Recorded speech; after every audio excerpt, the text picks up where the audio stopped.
So to find the area of this one, you could kind of count the boxes and try your best to guess. But the best way that I found to do this is actually to make a rectangle around the entire shape. And this would be a 4 by 6. And know that the area of the entire rectangle will be 4 times 6, which is 24. Now we got to get rid of all these extra pieces, which are triangles.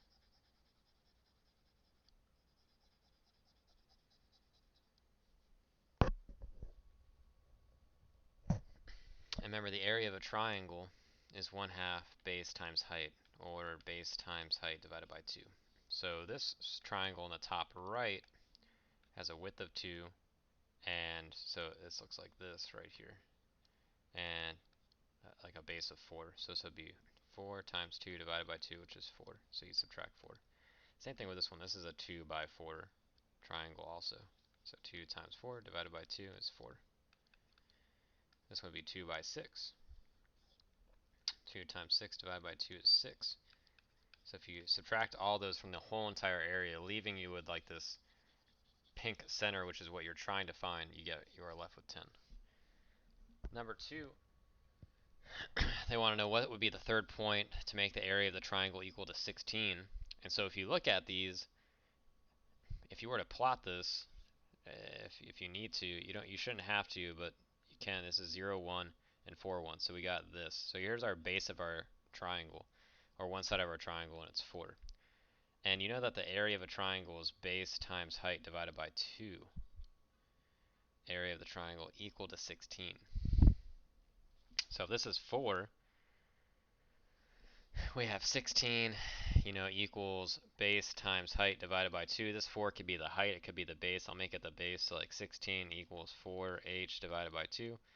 32 equals 4h. Our h has to be 8. So like the other side has to be 8. So we're trying to pick another one, like 0, negative 9. 0, negative 9 would be all the way down here, but that would be 1 plus 9, that would make it 10, so that can't be it. 0, 5 would make it up here, which would make this 4, so that can't be it. 4, negative 7. 4, negative 7 would be down here, which would be 1, 2, 3, 4, 5, 6, 7, 8, so that one's actually going to work, because then you get a 4 by 8 triangle, and 4 times 8 divided by 2 would be 16. Number 3, what is a perimeter? Perimeter means distance around, and pentagon means you have 5 sides. And they give you the distance of 1, they give you the length of 1.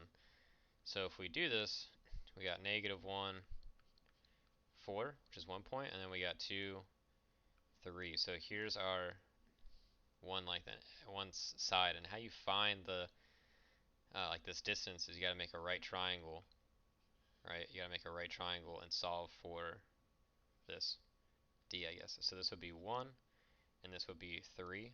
So 1 squared plus 3 squared equals d squared, which is 10. So the length of one side is the square root of 10. And if you have 5 sides, that'd be 5 times the square root of 10. So 5 square root of 10. Number 4 is the same thing as number 1. Make a rectangle. You got 8 by 9, so the whole rectangle is 8 times 9 equals 72. But then you got to find the areas of these two triangles that are not in your original diagram. So this would be 8 times 9. Triangles you divide by 2, so 36. This would be 1, 2, 3 by 8, so 3 times 8 divided by 2 is 12. So you subtract 36, subtract 12, and you get 24 as your answer.